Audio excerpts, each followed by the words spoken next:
दोस्तों, आज की कहानी है मकान मालकिन भाभी। दोस्तों, कहानी शुरू करने से पहले अगर आपने हमारे चैनल को सब्सक्राइब नहीं किया है तो सब्सक्राइब कर लीजिए ताकि आपके पास पहुंचे हर नया वीडियो।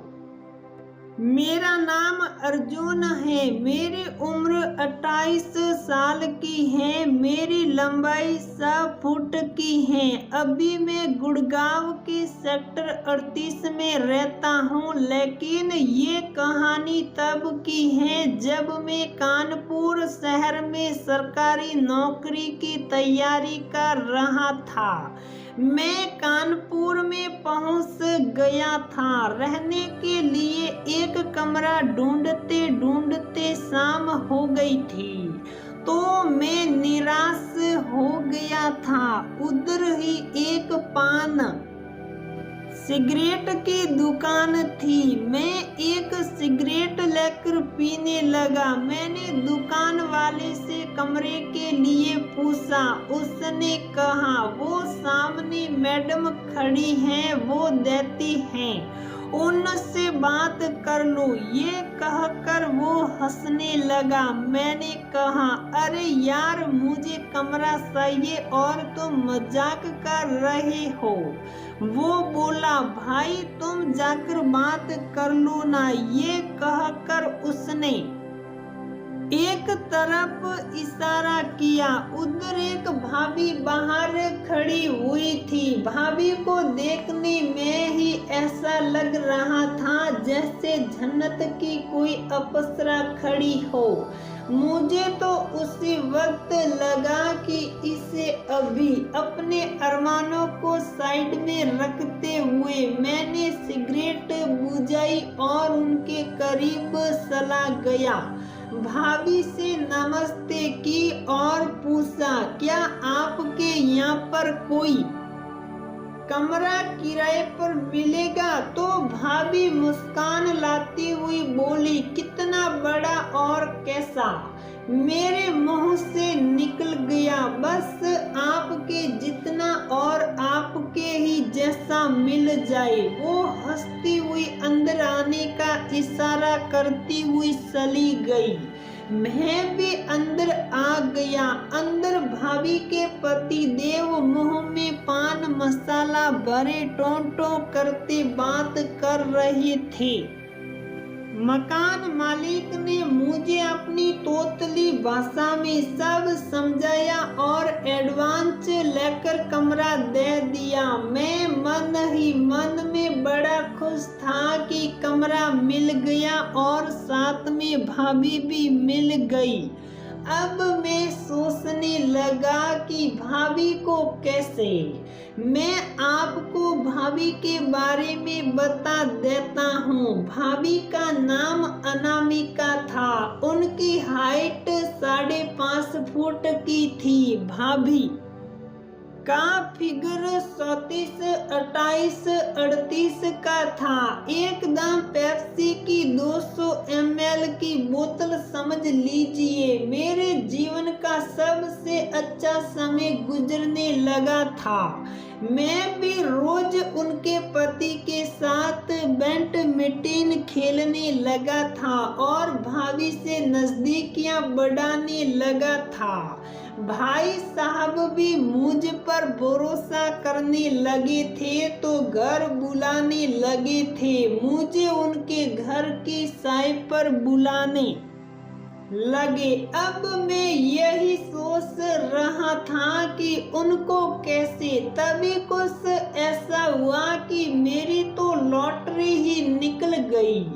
एक दिन भाभी मेरे रूम में आई, बोली, अर्जुन, आज आपके भैया की नाइट शिफ्ट है तो वो घर नहीं आएंगे। मैं चाय बना रही हूँ, तुम आकर पी जाना। मुझे भाभी का ये सब अचानक से कहना समझ नहीं आया कि चाय बनाने की तो ऐसे कह रही हैं मानो कोई स्वादिष्ट मिठाई बना रही हो, और साथ में ये भी कहना कि भैया की नाइट शिफ्ट है।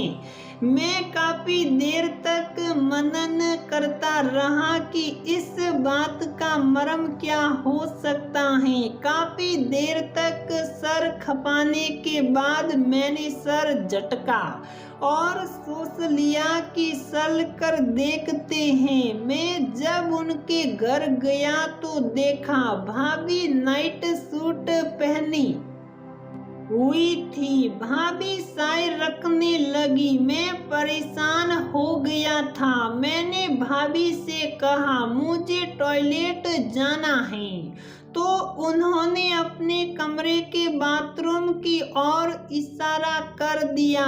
फिर बाहर आकर चाय पीते हुए भाभी से पूछा, आपको शादी को कितने साल हो गए हैं? उन्होंने बताया कि 7 साल हो गए हैं। मैंने पूछा कोई बच्चा नहीं हुआ?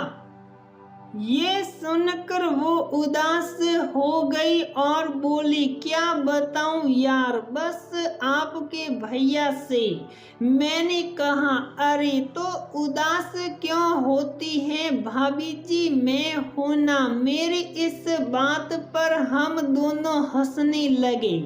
भाभी बोली, तुम बहुत मजाक करने लगे हो। मैंने बोला, आप भाभी हो, आपसे नहीं करूँगा तो किससे करूँगा।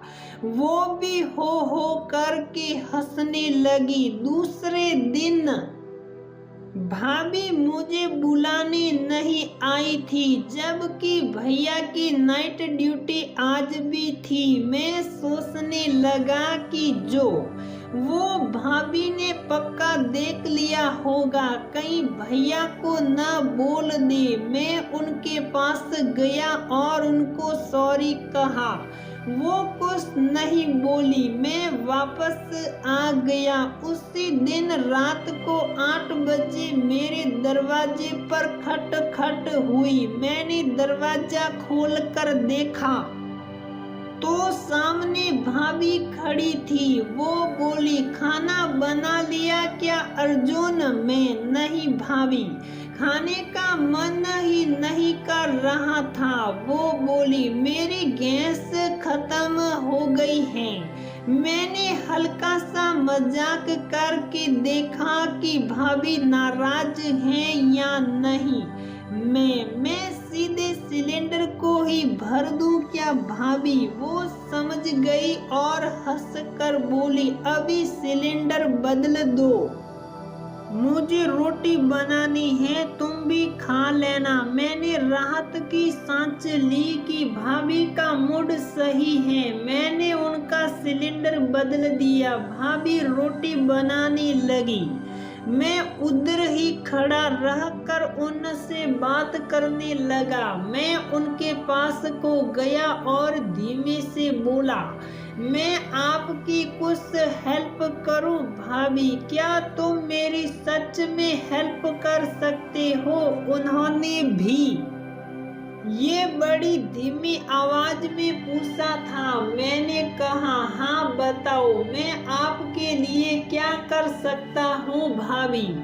ये कहकर मैंने धीरे से मैं बोला, बताइए आपको क्या दिक्कत है, मैं आपके लिए हाजिर हूँ। उन्होंने उस समय कुछ बात नहीं है कहकर टाल दिया और खाना खाने के लिए बोली। मैं खाना खाते हुए सोच रहा था कि भाभी को दिक्कत क्या है। जब मैं जाने लगा तो वो बोली, खीर खाने के बाद खाओगे? मैंने पूछा, कहाँ है खीर? वो बोली, सामने ही तो है। उन्होंने हंसते हुए पलटकर खीर की कटोरी निकाली और मेरे सामने रख दी। मैंने बोला, अच्छा आप इसकी बात कर रही थी। वो हंसने लगी और बोली, एक बात बोलो अर्जुन, आज से तुम मेरे पास ही रुक जाया करो, तुम्हारे भैया की 10 दिन की नाइट ड्यूटी है तो मेरा मन बहल जाएगा। मुझे साफ समझ आ रहा था कि मेरी किस्मत साथ दे रही थी। भाभी भी समझ गई थी कि सेट हो गया है। रात को मैं अलग बिस्तर पर लेटने जा ही रहा था, भाभी बोली, यही मेरे पास डबल बेड पर लेट जाओ, बहुत जगह है। मैं सर्दी की वजह से कंबल में लेट गया और सोने का नाटक करने लगा। बस यूं ही लेटा रहा। फिर 5 मिनट के बाद मैंने करवट ली तो देखा भाभी जाग रही थी। मैंने भाभी की तरफ प्यार से देखा तो बोली, खीर नहीं खाओगे क्या? तो मैंने कहा हाँ खाऊंगा। फिर उनकी रजा देखकर मैं उनको, फिर वो सब के बाद उनकी खुशी देखकर मैं भी खुश हो गया। तो दोस्तों, हमारी यह कहानी यहीं पर समाप्त होती है। अगर आपको यह कहानी पसंद आती है तो लाइक करें, शेयर करें और चैनल को सब्सक्राइब जरूर करें।